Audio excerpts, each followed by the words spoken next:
வணக்கம் நாரதா, என்ன செய்து கொண்டு வந்துள்ளாய்?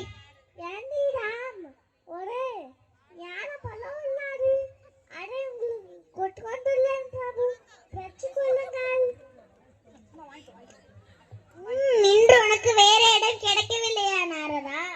நாரதரின் கழகம் நன்மையில் தானே முடியும் என்று கூறுவார்கள். சக்தி உலகில் உள்ளோர் அம்மையப்பன் என்றுதான் சொல்கிறார்களே தவிர அப்பனம்மை என்றா சொல்கிறார்கள். அதனால் இதை நான் சாப்பிடுவதை விட நீ சாப்பிடுவதுதான் சிறந்தது. நான் பிள்ளைகளுக்கு கொடுக்கலான்னு நினைக்கின்றேன் சாமி.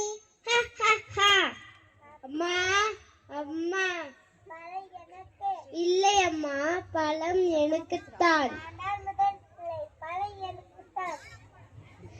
இல்லை அம்மா, நான் தான் செல்ல பிள்ளை, பழம் எனக்குத்தான். சரி சரி, இதுக்காக சண்டை படுக்கலாம். பழத்தை வெறும் பங்கிட்டு சாப்பிடுங்க. இல்லை இல்லை, பழத்தை பிரிக்க கூடாது. முழுமையாக சாப்பிட்டால் தான் பழம் கிடைக்கும். என்ன நாரதா, நான் சொல்வது சரிதானே? இதுவரை கேட்கிறாங்களே, என்ன செய்வது சுவாமி?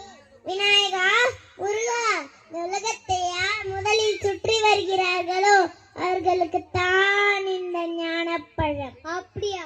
இதோ ஒரு நொடியில் சுத்தி வருகிறேன்.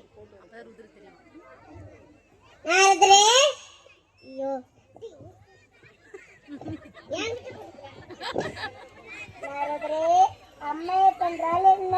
உலகம் என்றால் என்ன? உலகம் தான் அம்மையப்பன், அம்மையப்பன் தான் உலகம். தாய் தந்தையை சுற்றினால் உலகத்தை சுற்றியாத அர்த்தம். அதில் என்ன சண்டைக்காவே நாயகா? இதோ அம்மையப்பன் சுற்றி வந்து இந்த பழத்தை நானே பெற்றுக் கொள்கிறேன்.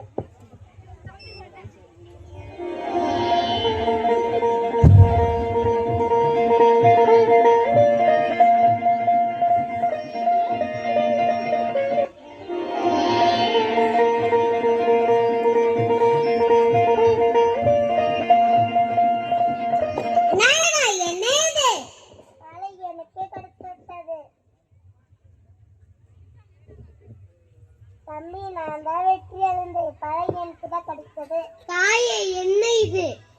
எங்களை சுத்தினால் உலகத்தை சுத்தினாலே அர்த்தமில்லை கேட்டான். அனைவரும் ஒப்புக்கொண்டான். முருகன், என்ன செய்வது? பேஷ், நல்ல நாடகம், மிக்க மகிழ்ச்சி.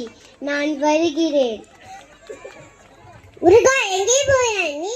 முருகா, தாய் சொல்ல கேள். கேட்க மாட்டேன். எனக்கென்று ஒரு உலகம், என் நாடு, என் மக்கள் இன்று வாழ போகிறேன். முருகா, முருகா. தம்பி, பழத்தை நீ ஏற்றுக்கொள். நாரதா, நீ எண்ணி வந்த காரணம் நிறைவேறியதா? சிவா சிவா. இப்பிரபஞ்சத்தில் தாய் தந்தையின் முக்கியத்துவத்தை உணர்த்துவதே இத்திருவிளையாடல். நன்றி.